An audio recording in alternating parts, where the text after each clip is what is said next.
paz, pessoal. Que Deus abençoe vocês poderosamente em nome de Jesus. Como que vocês estão? Eu espero que esteja bem.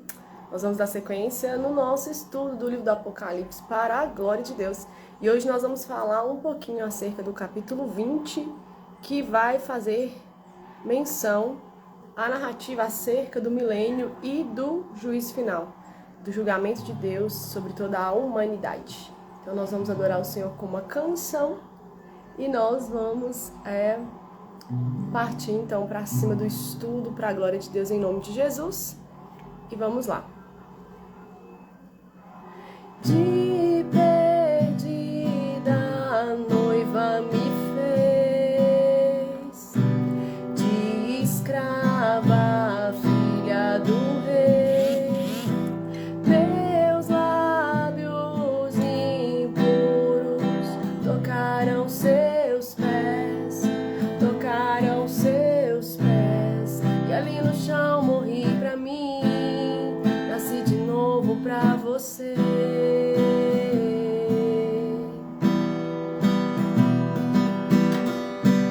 Hoje vivo pra reinar contigo, Pai, irmão, Deus e melhor amigo. Não vou mais pedir, vou só me render. Não quero que faças por mim, quero fazer com você.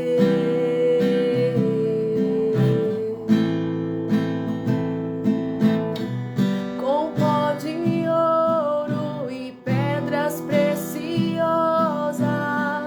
o Pai me deu pra você.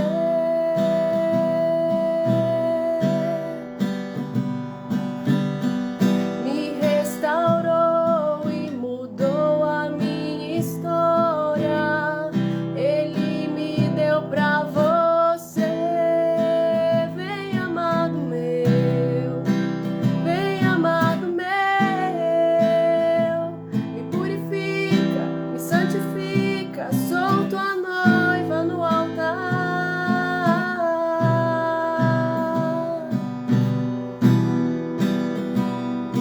E pegar em tuas mãos, ser guiado por ti, suavemente como a noiva é levada ao altar.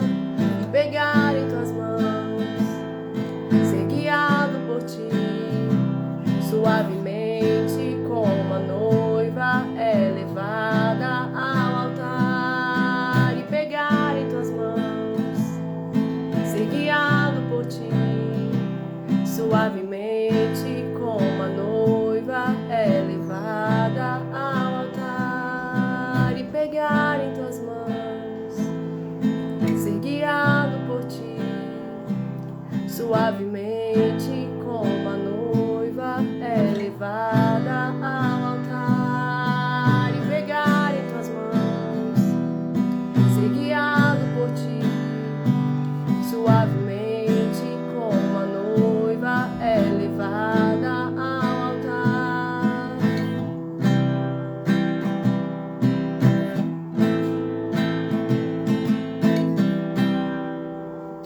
Glória a Deus. Aleluia.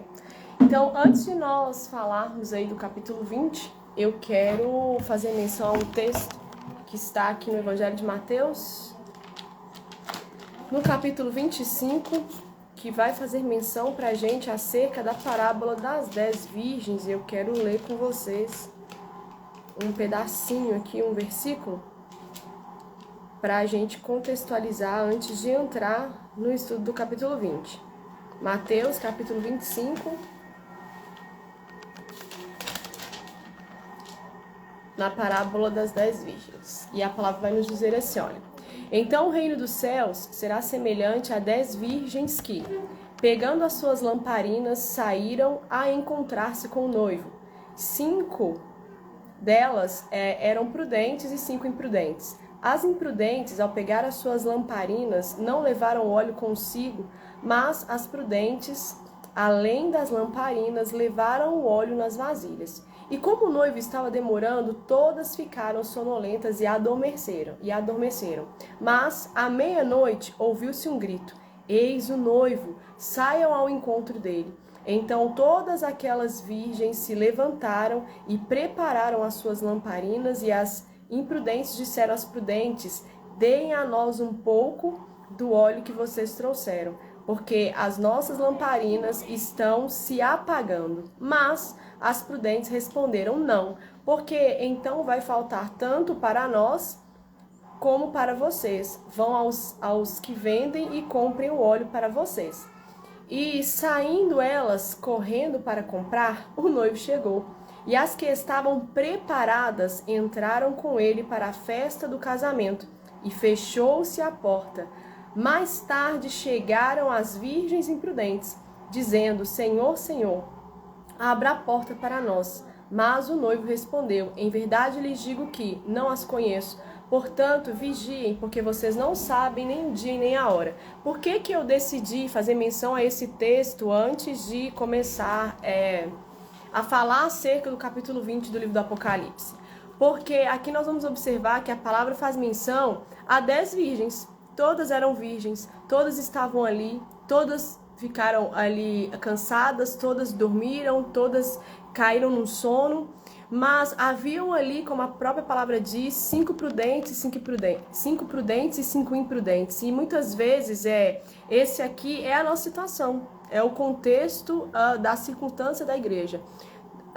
As pessoas estão ali no mesmo ambiente, teoricamente estão ali cultuando o mesmo Deus, teoricamente estão ali reverenciando o mesmo Deus, teoricamente estão ali buscando pela salvação, buscando por um relacionamento com Ele. Entretanto, Deus é o ser que sonda corpo, alma, espírito, coração, pensamento, intenção do pensamento, e nós precisamos entender isso. Então nós precisamos nos colocar diante do Senhor com um coração disposto a de fato agradá-lo e se relacionar com Ele. Porque somente aquele que é nascido da água e do Espírito vai herdar o reino dos céus. Nós precisamos ficar atentos, porque nós não sabemos nem o dia nem a hora. E por que eu estou dizendo isso? Porque o capítulo 20 do livro do Apocalipse, ele traz uma polêmica acerca do milênio, e como nós falamos anteriormente, eu citei para vocês algumas frentes escatológicas dentro da teologia, de algumas teorias que são levantadas e abordadas no tocante a esse assunto. E eu disse para vocês também que entre essas teses, essas bases teológicas, essas correntes escatológicas, existe uma que eu acredito que ela se enquadra melhor nas escrituras, que é a milenista, né? Não que ela discorda que o milênio é real, até porque está escrito na Bíblia, mas é porque ela acredita que não é um tempo literal. O amilenismo acredita que o milênio ele começou a ser contado a partir da ressurreição de Jesus e da assunção dele aos céus. E eu creio nisso também. E aí nós vamos ver que no capítulo 20, João, ele vai ter ali um vislumbre e visões acerca de acontecimentos que ocorreram imediatamente e também de acontecimentos que vão ocorrer durante esse reino milenar de Cristo, conforme a palavra que nos diz. Algumas frentes teológicas, algumas correntes doutrinárias vão dizer que esse milênio é literal e ele vai acontecer sobre a terra. Haverá um tempo em que Jesus ele vem aqui na terra e ele aprisiona Satanás, e então ele vai reinar por 1000 anos na terra junto com o seu povo. E após esses 1000 anos, Satanás será solto novamente para tentar as pessoas, e aí haverá o julgamento final. Entretanto, a frente teológica ou escatológica do amilenismo não acredita nisso, e é a corrente que eu também creio que seja a mais coerente dentro das escrituras. Então eu vou falar mais do capítulo 20 dentro dessa vertente, porque pensar que Jesus ele vai ficar igual um ioiô, vai e vem para o céu, para mim é uma coisa insana. Não existe base bíblica para acreditar nisso, e também seria algo muito injusto com aquele povo que já pereceu, no caso assim, não pereceu, né? Porque quem morre em Jesus não perece, mas aquelas pessoas que já viveram aqui sem essa paz absoluta sobre a terra, porque nós bem sabemos, e eu gosto de fazer uma analogia, que é como se o mundo, é como se nós estivéssemos dentro de uma cidade murada, uma cidade bem fortificada e estabelecida ali, esses muros por 3 inimigos, né? O próprio mundo, a nossa carne e Satanás. Então seria injusto da parte de Deus, e uma coisa que Deus não é injusto, seria estabelecer um milênio de paz, de bonança, de perfeição aqui na terra, sendo que os seus servos anteriores não experimentaram disso, não passaram por isso. Então é uma coisa meio que insana. Eu respeito quem acredita, mas eu não consigo crer dessa forma. Eu acredito que o milênio não é algo... um tempo, 1000 anos corridos literais, que nós vamos reinar com Cristo na Terra. Eu acredito que o milênio é um tempo figurativo, é uma figura de linguagem que expressa o marco entre o cumprimento do plano salvífico de Deus sobre a Terra por meio da morte e ressurreição de Cristo. Eu acredito que ali o ponteiro começou a correr nesse tempo cronológico, né? Digamos assim. E isso acontece, esse período milenário, ele ocorre até a segunda vinda de Jesus para arrebatar a igreja. E aí as pessoas podem falar, mas então por que João ele faz menção a essa questão de que Satanás foi preso, depois vai ser solto? E entenda, quando nós decidimos por devolver essa vida a Cristo, o único poder que o diabo vai ter é o que nós entregarmos para ele. Então, na cruz, ele já foi vencido. Se nós observarmos, nós vamos ver que tudo aquilo que foi falado por João aqui no livro do Apocalipse, nós sabemos, porque é o que aconteceu na cruz. Jesus, quando ele se entrega naquela cruz, ele já venceu o poder das trevas. Ele já aniquilou a serpente, o dragão, ele já pisou na cabeça de Satanás. Ele já cumpriu aquilo que Deus anunciou em Gênesis 3:15, que é o proto-evangelho, o primeiro anúncio das boas novas, o primeiro anúncio da salvação por meio de Cristo Jesus. Então, o final da história que a gente já sabe, Deus ele é vencedor e não há nenhum inimigo que possa vencê-lo. Mas nós precisamos entender uma verdade para os nossos corações. Você e eu precisamos fazer uma escolha, você e eu precisamos de um posicionamento. E é por isso que de Gênesis a Apocalipse o Senhor ele vem falando conosco, olha, se posiciona de várias formas, usando várias pessoas, em vários cenários diferentes, usando o testemunho, o exemplo de várias pessoas aqui das Escrituras, e tudo que ele quer se posiciona. E eu acredito que a gente perde muito tempo, na verdade, falando acerca de como será esse período do milênio, se é literal, se não é literal, sobre a questão do arrebatamento, se a igreja vai passar pela grande tribulação, se não vai passar, e a gente se esquece do mais importante. O que é o mais importante? Está pronto. Nós precisamos estar prontos para isso que vai acontecer.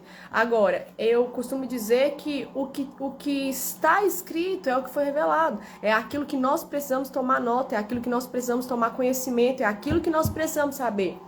O que Deus não revelou é que não compete ao homem saber, não cabe a nós saber. Então nós não precisamos ficar especulando, nós não precisamos querer pegar Deus e fazer dele como se ele fosse um rato de laboratório e ficar estudando Deus. Não, nós precisamos entrar para o quarto. Nós precisamos fechar a porta, nós precisamos buscar relacionamento com o Senhor genuinamente. Para quê? Para que nós estejamos prontos para o grande dia do Senhor. Seja lá como será, nós precisamos estar prontos, porque quando a última trombeta tocar, Jesus, ele virá para a terra, ele virá buscar a sua igreja, e nós precisamos ser a igreja. Então eu costumo dizer que esse é o grande pulo do gato que nós precisamos guardar no nosso coração. É importante estudar, e eu incentivo as pessoas, vai fazer uma teologia, vai estudar sim, mas sobretudo vai buscar um relacionamento com Deus genuíno. E não é relacionamento com as pessoas da igreja, não é relacionamento com o seu pastor, não é relacionamento na igreja, não, é relacionamento com Deus. Então, dentro dessa perspectiva, dentro dessa corrente escatológica do amilenismo, que é a mais coerente com as Escrituras, nós vamos entender que esse período de 1000 anos, então, ele não é literal. É algo que já está acontecendo, o relógio do céu já está contando esse tempo desde a morte e a ressurreição de Jesus. Então, quando a palavra que fala que o diabo ele vai ser preso, é justamente sobre isso que a Bíblia está falando. Olha, ele já foi preso. O poder, ele não opera a revelia sobre a terra de forma alguma. Ele vai fazer aquilo que nós vamos dar a ele poder para fazer. Nós vamos outorgar poder a ele quando nós pecamos e prevaricamos contra o Senhor. Quando nós decidimos não fazer a vontade de Deus, aí nós estamos dando poder e legalidade a Satanás para fazer o que ele quiser sobre as nossas vidas. E quando a palavra aqui faz menção de que ele foi preso e haverá um tempo que ele será solto para tentar toda a humanidade, o que isso quer dizer? Isso quer dizer que no final dos tempos, por ele entender que ele tem pouco tempo, ele vai operar de uma forma mais sagaz. E isso é pertinente também, por quê? Porque a palavra de Deus tem que se cumprir na sua totalidade. E a palavra de Deus, nós já vimos aqui, desde o primeiro capítulo de Apocalipse até o 19, que Deus ele vai empreender, sim, o seu julgamento, a sua justiça sobre a terra. A ira de Deus virá sobre os homens da terra que prevaricaram contra ele, que deram as costas para ele. Isso vai acontecer. Então nós vamos entender que até os demônios, eles são de alguma forma ferramentas na mão de Deus para que isso se cumpra. Então é dentro dessa perspectiva. E aí nós vamos ver o capítulo 20 falando para a gente também acerca do juízo de Deus. E aí nós vamos ver que esse juízo de Deus, ele faz parte do plano salvífico de Deus para a humanidade. Ele faz parte da última etapa desse plano salvífico de Deus, onde ele virá com juízo sobre aquelas pessoas que deram as costas para ele. E aí a palavra vai nos dizer assim, versículo 11, vi um grande trono branco e aquele que está sentado nele. A terra e o céu fugiram da presença dele e não se achou lugar para eles. Vi também os mortos, os grandes e os pequenos que estavam em pé diante do trono. Então foram abertos livros, ainda outro livro, e também o livro da vida foi aberto. E os mortos foram julgados segundo as suas obras, conforme o que estava escrito nos livros. Então aqui a gente vai entender que nesse julgamento, Deus ele vai abrir livros. E quando a gente estuda sobre isso, né, alguns estudiosos fazem menção que esses livros são a Bíblia, a palavra de Deus, né, os mandamentos de Deus, a lei de Deus. É um livro memorial, ou seja, um livro onde Deus tem relatado ali como um memorial de tudo aquilo que nós falamos, de tudo aquilo que nós pensamos, de tudo aquilo que nós fizemos, né? E também o livro da vida. E há alguns estudiosos que fazem menção também que existe um livro que fará menção às igrejas como um corpo, né? Como uma instituição que deveria ter sido atuante na terra para a glória de Deus e para o plantio dos céus. Então imagina, quando eu fecho os meus olhos e eu penso nisso, a minha espinha gela. Cada um de nós, como indivíduos, nós estaremos pessoalmente, face a face com Deus vivo. E nós vamos prestar contas a Ele das nossas ações, dos nossos pensamentos, das nossas omissões, de tudo aquilo que nós vivenciamos enquanto nós estávamos peregrinando sobre a terra. E a palavra segue dizendo assim, versículo 13: o mar entregou os mortos que nele estavam, a morte e o inferno entregaram os mortos que neles haviam, e foram julgados um por um segundo as suas obras. Então, a morte e o inferno foram lançados no lago de fogo. Esta é a segunda morte, o lago de fogo. E se alguém não foi achado escrito no livro da vida, esse foi lançado no lago de fogo. E, sinceramente, não vai sair de lá. Porque é o julgamento final e acabou. Então, muito mais importante do que nós ficarmos preocupados em qual frente escatológica é a mais certa, nós precisamos focar naquilo que nós acabamos de ler na parábola das 10 virgens. Nós precisamos estar prontos, porque nós não sabemos o dia, nós não sabemos a hora, mas existem sinais dentro das escrituras que nos apontam para esse lugar, para esse momento da volta de Jesus. E nós precisamos estar prontos para esse momento, porque se não estivermos prontos, não haverá outro momento. Não existe essa coisa que Jesus vai ficar vai e volta, não, meus irmãos. Jesus ele veio uma vez, Ele cumpriu o plano salvífico de Deus sobre a terra e ele virá a segunda vez e ele vai arrancar dessa terra o seu povo e acabou. Então nós precisamos estar prontos para isso, nós precisamos estar prontos para isso. Então, que nós possamos ter temor de Deus, sabe? E buscar esse conserto, esse arrependimento, que nós possamos anunciar as boas novas às pessoas, né? Porque não existe essa coisa de que você teve um encontro com Cristo genuinamente e você não tem desejo, anseio na alma para que outras pessoas também tenham esse contato, né? Uma pessoa que ela não tem vontade que o outro conheça Jesus, ela também não conhece Jesus. Porque coisa boa a gente quer partilhar. Então, o capítulo 20 é dentro dessa perspectiva, ele vai trazer essa narrativa mesmo acerca do milênio. E aí nós vamos ver o capítulo 21 vai falar acerca do novo céu e da nova terra. E o capítulo 22 traz algumas outras ponderações. Mas nós vamos falar do capítulo 21 e do capítulo 22 amanhã.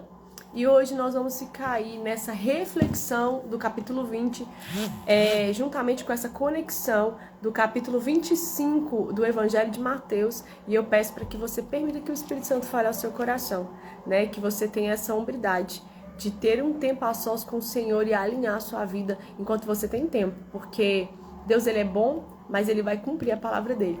E quando Jesus voltar, não vai ter mais tempo para salvação, o tempo é agora. O tempo para o arrependimento e quebrantamento é hoje, é agora. Então, que nós possamos fazer isso de uma forma muito genuína e íntegra e verdadeira. Que Deus te abençoe em nome de Jesus. Beijo e até amanhã.